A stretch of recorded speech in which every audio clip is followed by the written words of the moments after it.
अस्सलाम वालेकुम class 9th। सो आज हम अपना फिजिक्स का नेक्स्ट टॉपिक करेंगे। नेक्स्ट टॉपिक में हमारे पास एक ही टॉपिक है लेकिन 2 पॉइंट्स को हम इसमें कवर करेंगे। One is centre of gravity and the other one is centre of mass. Centre of gravity and centre of mass actually एक दूसरे से बहुत ज़्यादा रिलेट हैं।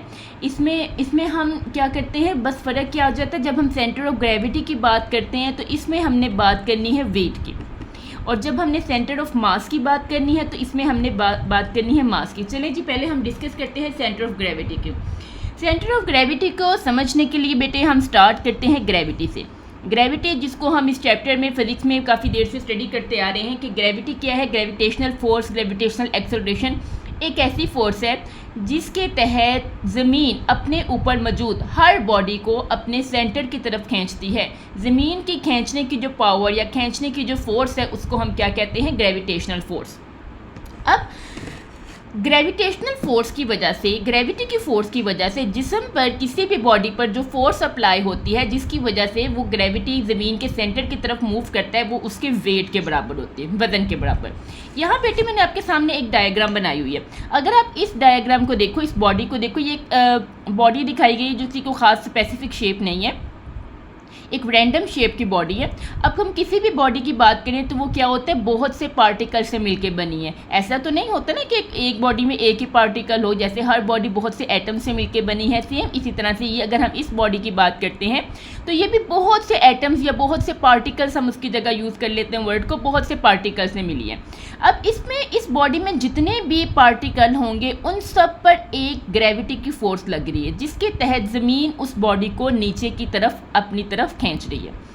ये मैंने मुख्तलिफ किस्म के पार्टिकल शो किए हैं। ये वाला पार्टिकल है तो इस पर भी ग्रेविटी की फोर्स लग रही है जो कि इसके वजन के या वेट के बराबर होती है। किसी भी पार्टिकल पर या किसी भी बॉडी पर जो ग्रेविटेशनल फोर्स लगती है वो एक्चुअली उसके वेट के इक्वल होती है। तो इस पार्टिकल पे जो ग्रेविटी की फोर्स लगेगी वो इसके वेट के इक्वल होगी। इसी तरह सब पार्टिकल पर इक्वली ग्रेविटी की फोर्स अप्लाई हो रही है जो इस बॉडी को कहाँ खींच रही है, ज़मीन के नीचे के, ज़मीन के अपनी तरफ खींच रही है। अच्छा, अगर हम ज़मीन को देखते हैं तो ज़मीन तो बेटे बहुत ज़्यादा बड़ी है, उसको तो ज़ाहिर बात आप बोर्ड पे ड्रा नहीं कर सकते, लेकिन ज़मीन इतनी बड़ी है और बाकी हम ह्यूमन भी और हमारे पास जितनी भी चीज़ें मौजूद है वो कहाँ है, ज़मीन के ऊपर मौजूद है ना, ज़मीन के अंदर है। तो ज़मीन पर मौजूद कोई भी बॉडी ले लें, उस सब का जो, अगर हम उसके मटेरियल की बात करें, उसके वजन की बात करें तो वो ज़मीन के मुकाबले में बहुत छोटी हैं। ज़मीन तो बहुत बड़ी है ना, और ज़मीन के ऊपर मौजूद सारी चीज़ें ज़मीन से क्या हैं, बहुत ज़्यादा छोटी हैं। अब एक बॉडी जितने भी पार्टिकल पर मौजूद है, हर पार्टिकल पर जो ग्रेविटेशनल फोर्स है वो एक जैसी है। इस पार्टिकल पे जितनी फोर्स लग रही है उतनी ही फोर्स इस पार्टिकल पे भी लग रही है, उतनी ही फोर्स इस पार्टिकल भी लग रही है, उतनी ही फोर्स इस पार्टिकल पे भी लगी है। और ये जो ग्रेविटेशनल फोर्स है ये उसके किसके बराबर होती है, वेट के। और अगर हम आपको याद हो तो हमने पढ़ा था कि जो किसी भी जिस्म का जो वेट होता है, वो जो फोर्स होता है वो किसके बराबर होती है, mg के। mg is equal to mass multiply जो ग्रेविटेशनल फोर्स लगती है। अच्छा, अब सारी फोर्स की बेटे अगर आप डायरेक्शन देखो, जितने भी पार्टिकल्स और जितने भी जो भी फोर्स लग रही है उन सब की डायरेक्शन किधर को है, नीचे की तरफ, ज़मीन के सेंटर की तरफ। तो अब हम हर पार्टिकल की फोर्स कैलकुलेट अलग-अलग करने के बजाय हम इनका एक ऐड कर लेते हैं, इनकी हम एक कुल मिकदार, टोटल मिकदार ले लेते हैं, जिसको हम समीशन या जिसको आम वर्ड में आप सिग्मा कहते हैं उससे शो करते हैं। यानी कि अलग-अलग, जैसे कि अगर मैं कहूँ ये पार्टिकल नंबर 1 है तो इस पर जो फोर्स लग रही है वो F1 है। ये पार्टिकल नंबर 2 है तो इस पे फोर्स लग रही है F2। ये पार्टिकल नंबर 3 पे F3, पार्टिकल नंबर 4 पे F4। इसी तरह से फर्ज करें हमारे पास 10 पार्टिकल है तो हम कहेंगे कि 10 पार्टिकल पर जो ग्रेविटेशनल फोर्स है F10 टाइप की फोर्स लग रही है। अब हर फोर्स को अलग-अलग से डिस्कस करना, हर फोर्स को अलग-अलग से कैलकुलेट करना, ये थोड़ा ऑड हो जाता है। तो हम क्या करते हैं कि हम कहते हैं कि F1 plus F2 plus F3 यानी कि F10 तक जितनी भी फोर्सेस हैं, हम बार बार F की लिखने की बजाय हम कह देते हैं कि वो समीशन है, उन सब के प्लूरल के इक्वल है। F1 plus F2 plus F3 चलते जाएं F10 तक, ये सब के सब इनकी जगह हम एक ही वर्ड लिख देते हैं, दैट इज समीशन F या फिर सिग्मा F। इसका मतलब क्या होता है, मजमुआ। और हमें ये भी पता है कि जितनी भी ये फोर्सेस हैं ये किसके बराबर होती हैं, उस बॉडी के वेट के बराबर होती है, वजन के बराबर होती है। और वेट खुद किसके इक्वल है, mg के। अगर आप एक छोटी बॉडी की बात करें तो हम m को स्मॉल लिखते हैं, लेकिन क्योंकि हम यहाँ पे बहुत से पार्टिकल की बात कर रहे हैं तो हम स्मॉल m की जगह कैपिटल m का वर्ड यूज़ करें, यानी कि उसका मास। अब हम बात कर लेते हैं सेंटर ऑफ ग्रेविटी में। सेंटर ऑफ ग्रेविटी एक ऐसा पॉइंट है जहाँ पे हम ये इमेजिन करते हैं कि इस बॉडी का सारा जो वेट है या सारी की जो ग्रेविटेशनल फोर्स है वो इस पॉइंट पर लग रही है। और अगर हम किसी भी बॉडी को या जिस बॉडी का हम सेंटर ऑफ ग्रेविटी फाइंड करें उसको इस पॉइंट पर स्टॉप करें या इस पॉइंट पर स्टे करें, तो वहाँ पर वो बगैर टार के बगैर घूमे उस जगह पर वो स्टे कर सकते हैं। जैसे आप लोगों ने अक्सर देखा होगा जो फुटबॉलर होते हैं या फुटबॉल होते हैं वो क्या करते हैं, वो अपने फुटबॉल को एक उंगली पे स्टे करवा लेते हैं। जैसे कि ये देखें, सॉरी अब मैं एथलीट तो नहीं हूँ लेकिन मैं आपको ट्राई करती समझाने की। ये देखें, ये अगर ये मेरे पास एक डस्टर है तो मैं इसको एक पॉइंट पर करना चाहूँ, आप में से बहुत ज़्यादा इसको कर सकते हैं कि अगर मैं मैंने इसके exact centre of gravity find नहीं किया, लेकिन अगर मैं इसका exact centre of gravity find करूँ और उस जगह पर मैं इसको अपनी फिंगर पर या किसी भी पेंसिल पर सहारा दूँ तो ये बगैर रोटेट किए वहाँ पर स्टे कर सकता है। अभी देखें, अभी इसका एग्जैक्ट सेंटर ऑफ ग्रेविटी नहीं है तो ये रोटेट कर रहा है, लेकिन अगर सेंटर ऑफ ग्रेविटी पर किसी भी बॉडी को स्टे करवाया जाए तो वो बगैर रोटेट किए उस जगह पर स्टे कर सकती है। So centre of gravity is that point where the whole weight of the body is like to acting, जहाँ पर उस बॉडी का सारा वेट अमल कर रहा होता है। जैसे ये थोड़ा सा भी इसको हम स्टे करवा सकते हैं अगर मुझे सेंटर ऑफ ग्रेविटी में इसका कर सकूं, ठीक है। अक्सर ऐसा होता है, ये अक्सर स्टूडेंट्स करते हैं कि जैसे ये बुक है, बुक को वो एक पॉइंट पर खड़ा कर देते हैं जहाँ से वो इधर उधर नहीं करते। जैसे अब ये देखें, मैंने इस बुक के नीचे एक फिंगर रखी है, अभी बुक रोटेट नहीं कर रही, अपनी ही जगह पर स्टे है। क्यों? क्योंकि मैंने इसके सेंटर ऑफ ग्रेविटी पर इसको सहारा दिया है। तो ये हमारे पास क्या होता है, सेंटर ऑफ ग्रेविटी। अब सेंटर ऑफ ग्रेविटी को आप फाइंड कैसे कर सकते हैं? सेंटर ऑफ ग्रेविटी को बेटे, अगर आपके पास कोई जो सी किसी ख़ास शेप की बॉडी है तो आपने क्या करना है, जैसे मैं आपको इमेजिन करती हूँ, जैसे आपके पास ये एक स्क्वायर है, आपसे कहा जाए आपने इसका सेंटर ऑफ ग्रेविटी फाइंड करना है, तो इस बॉडी का सेंटर ऑफ ग्रेविटी क्या करोगे, वन कॉर्नर से इस कॉर्नर तक आप एक लाइन लगाएं, स्केल से इस कॉर्नर से इस कॉर्नर तक लगाएं। वो जो पॉइंट है जहाँ पर दोनों ने एक दूसरे को कट किया, ये इसका सेंटर ऑफ ग्रेविटी। और अगर आप यहाँ पर इसको किसी चीज़ के ज़रिए सहारा देंगे, सपोर्ट करेंगे, तो वो वहाँ पर टिक जाएगा बगैर रोटेट के। इसी तरह से अगर हमारे पास रेक्टेंगल है उसको भी आप सेम इसी तरह फाइंड कर सकते हो।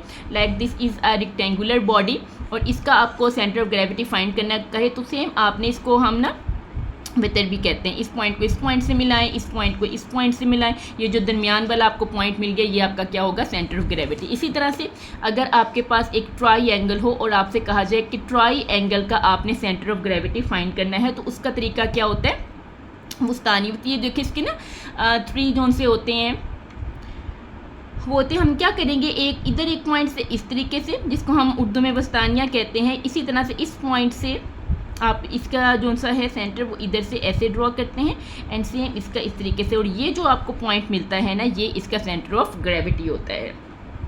इसी तरह अगर आपके पास सर्कल है तो इस सर्कल का जो सेंटर होगा, सर्कल का सेंटर कैसे मालूम कर सकते हैं, सिंपल आप इसको जो इसका डायामीटर है उसके साथ दोनों साइड पे डायामीटर ड्रॉ करके ये जो इसका सेंटर पॉइंट होगा यही इसका सेंटर ऑफ ग्रेविटी होगा। इसी तरह से अगर आपके पास एक सिलेंडर शेप का कोई बॉडी हो, ये आपके बेटे सारे बुक में भी हैं और ये आपसे पूछा जा सकता है, और आपसे कहा जाए जी इसका सेंटर ऑफ ग्रेविटी फाइंड करें, तो आपने क्या करना है, इसके सेंटर में एक एक्सिस बनाए, लाइन बनाए और उस सेंटर का आप इसको मेजर कर लें। अगर ये 4 सेंटीमीटर है तो 4 सेंटीमीटर का जो हाफ होगा, जो इसका सेंटर होगा वो 2 सेंटीमीटर होगा, वही इसका सेंटर होगा। इसी तरह मीटर रूल यानी कि जो पैमाना होता है, स्केल होता है, अगर वो आपके पास 10 सेंटीमीटर का है तो जो 5 सेंटीमीटर है वो इसका सेंटर पॉइंट होगा, वही इसका सेंटर ऑफ ग्रेविटी होगा। और अब अगर आपसे कहा जाए कि आपके पास कोई भी एक ऐसी बॉडी जिसकी कोई ख़ास शेप नहीं है और आपने उसका सेंटर ऑफ ग्रेविटी फाइंड करना है, जैसे कि ये वाली आपके सामने कोई भी एक शेप बना दी गई और आपसे कहा जाए कि आपने इसका सेंटर ऑफ ग्रेविटी फाइंड करना, तो उसके लिए बेटे हमारे पास एक ख़ास किस्म का इंस्ट्रूमेंट कह सकते हैं, डिवाइस कह सकते हैं, जिसको हम बोलते हैं प्लम्ब लाइन।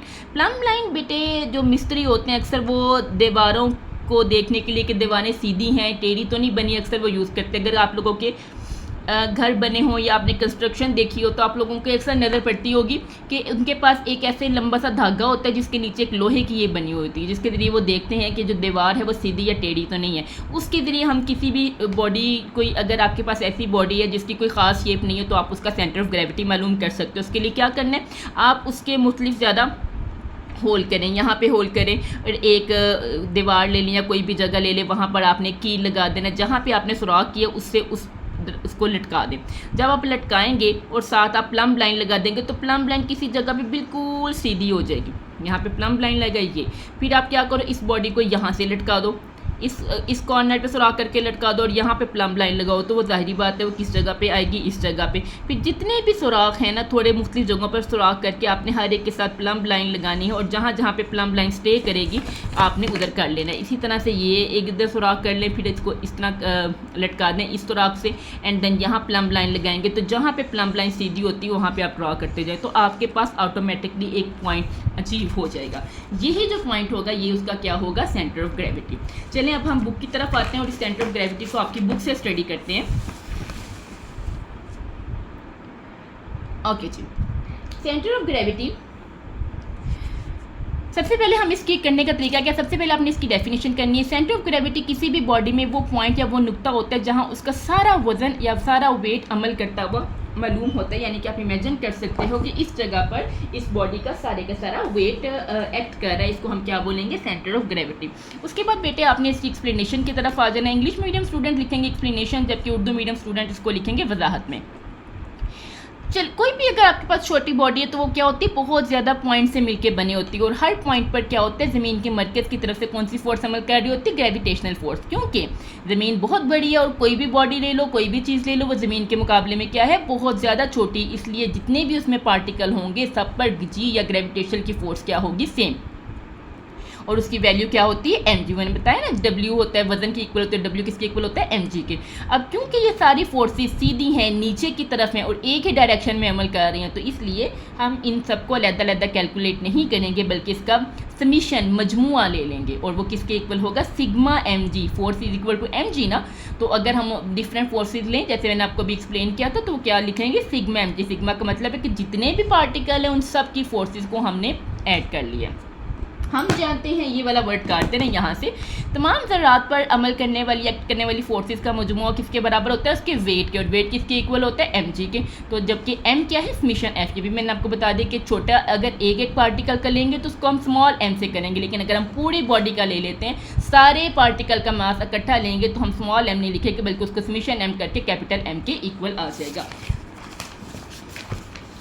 नेक्स्ट है जी, अगर किसी बॉडी को या शय को उसके सेंटर ऑफ ग्रेविटी पर सपोर्ट करें, सहारा दें, तो वो वहाँ पर बगैर घूमे खड़ी रहेगी, बाकायदा शक्ल, जैसे कि ये चीज़ें स्क्वायर है, रेक्टेंगल है, ट्राइंगल है, गोल प्लेट है, कूड़ा कहते हैं, गोल ही होता है लेकिन अंदर से जो एम्प्टी होता है, लाइक आपके पास जो फुटबॉल होती है, जो बॉल होती है, वो कूड़ा की एग्जाम्पल है।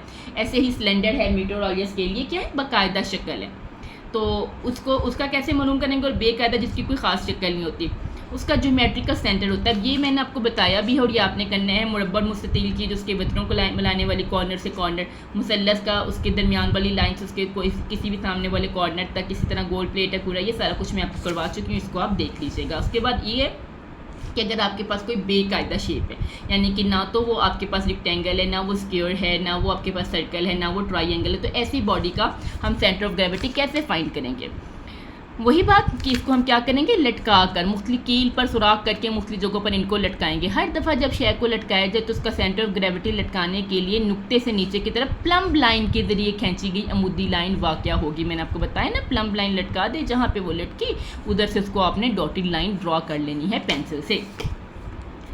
इस तरह दो लाइनें जहाँ एक दूसरे को कट कर रही हैं, जैसे ये है, वही नुक्ता उसका क्या होगा, centre of gravity. Centre of gravity किसी शय के अंदर भी हो सकता है और बाहर भी। जैसे मैंने अभी आपको जो मैंने ड्रॉ की थी उसमें मेरा सेंटर ऑफ ग्रेविटी बाहर बन रहा था, लेकिन जाहिर बात है वो एक्चुअली ठीक नहीं है ना, क्योंकि मैंने उसको सही तरह मेजरमेंट लेके तो नहीं किया, ना ही मेरे पास प्लग लाइन मौजूद थी, तो इमेजिनरी। लेकिन सेंटर ऑफ ग्रेविटी किसी बॉडी के अंदर भी हो सकता है और बाहर भी। जिस तरह इन्होंने एग्जाम्पल दी है, प्याले की अगर हम बात कर लें तो उसका सेंटर ऑफ ग्रेविटी इस साइड पे होगा ना, तो वो आपको नज़र भी आ रहा होगा। ये देखिए सेंटर प्याला है और ये सेंटर ऑफ ग्रेविटी है, तो इस साइड पर अंदर की तरफ होगा, वो बाहर ही है ना, उसके अंदर तो नहीं ना घुसा हुआ। चलें जी, अब हम अगले टॉपिक की तरफ आ जाते हैं, centre of mass. Centre of mass भी सेम सेंटर ऑफ ग्रेविटी की तरह ही है, लेकिन मैंने आपको स्टार्ट में बताया था कि ग्रेविटी की, सेंटर ऑफ ग्रेविटी की जब हम बात करेंगे तो हमने वेट की बात करनी है, और सेंटर ऑफ मास की जब हमने बात करनी है तो हमने उस बॉडी के मासेस की बात करेंगे। अच्छा जी, इसके लिए भी हम सबसे पहले इसकी डेफिनेशन करेंगे। किसी शय या अशिया के सिस्टम का सेंटर ऑफ मास वो नुक्ता होता है जहाँ पे क्यास किया गया हो, यानी कि इमेजिन किया गया हो कि पूरी बॉडी का मैस इस जगह पर इकट्ठा है। अब यहाँ से इसकी आप लोग हेडिंग देंगे वजाहत की या एक्सप्लेनेशन की। तरीका करने का वही है जो मैंने आपको सब बुक्स में बताया हुआ है। सबसे पहले आपने बेटे इसकी डेफिनेशन करनी है। किसी भी बॉडी या ज़्यादा बॉडीज़ होंगी तो उनका सेंटर ऑफ मास क्या होगा, वो नुक्ता होगा जहाँ पर क्यास, क्यास मतलब अंदाज़ा। आप एग्जैक्टली तो नहीं कह सकते ना एग्जैक्टली ऐसा होता है, अभी तो हम अंदाज़ा लगाते हैं कि सारी बॉडी का जो मैस है वो उस जगह पर इकट्ठा है। डेफिनेशन है। उसके बाद हमने एक्सप्लेनेशन या क्या करनी है इसकी वजाहत। न्यूटन के दूसरे कानून हरकत एक ज़रे पर भी एक खाली पॉइंट पर भी होता है और ज़रात के सिस्टम भी, जैसे भी बताया ना कि बॉडी बहुत ज़्यादा पॉइंट से मिलकर बने थे, बहुत ज़्यादा ज़रात से मिलकर बनते तो उन सब पे भी अप्लाई होता है। हत्ता कि जब किसी सिस्टम के ज़रात मुख्तलिफ वेलोसिटी एक्सेलरेशन रखते हों तब भी सिस्टम में एक नुक्ता बहरहाल होता है जिसका एक्सेलरेशन दूसरा कानून लगाकर मालूम किया जा सकता है। ये नुक्ता सिस्टम का सेंटर ऑफ मास, यानी कि जिसके ज़रिए आप किसी भी बॉडी का वेलोसिटी भी मालूम कर सकते हो, एक्सेलरेशन भी होता है। तो ये बेटे इमेजिनरी है ना, ठीक है। तो उसके ज़रिए आप उसका सेंटर ऑफ मास या बाकी चीज़ें वेलोसिटी एक्सेलरेशन फाइंड कर सकते हो। सेंटर ऑफ मास इसी तरह बर्ताव करते हैं कि जैसे कि किसी शय या सिस्टम के तमाम मास एक वही चीज़ है। मतलब हम इमेजिन कर लेते हैं कि अगर ये हमारे पास कोई बॉडी है तो इसका ये एक पॉइंट है, जैसा ये पॉइंट एक्ट करेगा इस बॉडी में मौजूद बाकी तमाम पॉइंट भी उस वैसा ही एक्ट करेंगे। अच्छा, जैसे ये देखें इसकी जो यहाँ पर इसके बाद इसकी हमारे पास मिसाल या एग्जांपल आ जाती है, जिसमें ये देखें इन्होंने आपको एक घूमता हुआ रेंच जिसे पेज वगैरह किसी भी बॉटल के ढक्कन वगैरह खोलते हैं। अब उन्होंने कहा है कि अगर आप इसको रोटेट करते हो, जैसे ये देखो ये मेरे पास एक मार्कर पड़ी हुई है और मैं क्या करती हूँ इसको पकड़ कर, या ये ले ले या कुछ भी ले ले, ये मार्कर है और मैं इसको पकड़ कर यहाँ से पकड़ के मैं इसको रोटेट करवाती हूँ। तो ये जिस जगह पर ये रोटेट होना शुरू हो जाती है, इस जगह से ये ऐसे ऐसे रोटेट हो रही है, तो ये जो पॉइंट है इसका सेंटर ऑफ मास है। मैं इमेजिन कर सकती हूँ कि जैसे ये वाला पॉइंट हरकत कर रहा है, इस बॉडी के बाकी पॉइंट भी इसी तरह से मूवमेंट शो कर रहे हैं, ऐसे ही वेलोसिटी शो कर रहे हैं और ऐसे ही एक्सेलरेशन शो करेंगे। ठीक इसी तरह से यहाँ पे इन्होंने रेंच से एग्जांपल दी। इसमें जो येलो डॉट है ये वो आपके उसको सेंटर ऑफ मास को शो कर रहा है। देखें जैसे जैसे वो बॉडी मूव करी, जहाँ पर ये देखें ये जहाँ पर सी शेप इसकी शेप है ना, वहाँ पे सेंटर ऑफ मास है, तो वो हमेशा वहीं पे रहे, वो कभी बार बार उधर उधर चेंज नहीं हो रहा, वो अपनी असल जगह पर ही रहता है। अच्छा जी, अच्छा कह रही जी घूमता हुआ रेंच एक गैर मुज़ाहमती मतलब ये इमेजिन करना है कि हमने कि जो हमारे पास फर्श है या जो जहाँ पर वो मूवमेंट कर रहा है वहाँ पर फ्रिक्शन नहीं है, क्योंकि फ्रिक्शन क्या करते हैं चीज़ों को हरकत करने से रोकती है। अगर फ्रिक्शन होगी, कोई मिट्टी वाली जगह होगी, कोई रफ जगह पे, तो वहाँ तो वो घूम नहीं सकता ना, रोटेट नहीं कर सकते। जैसे मैंने अभी इस पे टेबल पे मैंने रोटेट करवाने की कोशिश की थी, लेकिन क्योंकि यहाँ पर फ्रिक्शन मौजूद है तो वो रोटेट सही तरह से नहीं हुआ। तो सबसे पहले हमने एक ऐसी फर्श लेना है, ऐसी जगह पर लेनी है जहाँ पर मुज़ाहमती फोर्स यानी कि फ्रिक्शन मौजूद ना हो। रेंच पर कोई फोर्स अमल नहीं करी, बस एक दफ़ा उसको घुमा दिया ना, पकड़ के ऐसे करके घुमा दिया, उसके बाद उस पर कोई फोर्स अमल नहीं करी। इसलिए पीला मोटे नुक्ते की शक्ल में दिखाया गया सेंटर ऑफ मास एक सीधी लाइन में यकसा स्पीड से, यानी कि वो बिल्कुल इसी तरह एक दफ़ा उसको घुमा कर ऐसे रोटेट करके छोड़ दिया, तो वो अपनी ही पॉइंट पर उसी जगह पर हरकत करता रहेगा। ज़मीन की सतह पर जहाँ जी यानी कि ग्रेविटेशनल एक्सेलरेशन करीबन यकसा होगा, किसी शय का सेंटर ऑफ मास उसके सेंटर ऑफ ग्रेविटी पर ही वाक़या होता है। वही बात आ गई ना बेटे, सेंटर ऑफ मास और सेंटर ऑफ ग्रेविटी ऑलमोस्ट एक ही चीज़ें होती हैं, बस ग्रेविटी में हम बात कर लेते हैं उसके वजन की और सेंटर ऑफ मास में हम उसके मास की बात कर लेते हैं। ठीक है जी, ये है आज का टॉपिक। कोई पॉइंट अगर समझ नहीं आया, किसी में कोई कन्फ्यूजन है तो कमेंट सेक्शन में मुझे बताएं ताकि हम उसको भी क्लियर कर सकें। इंशाल्लाह 2 से 3 दिन में हम आपका ये चैप्टर एंड कर देंगे एंड नेक्स्ट की तरफ मूव करेंगे। थैंक यू जी, अल्लाह हाफिज़।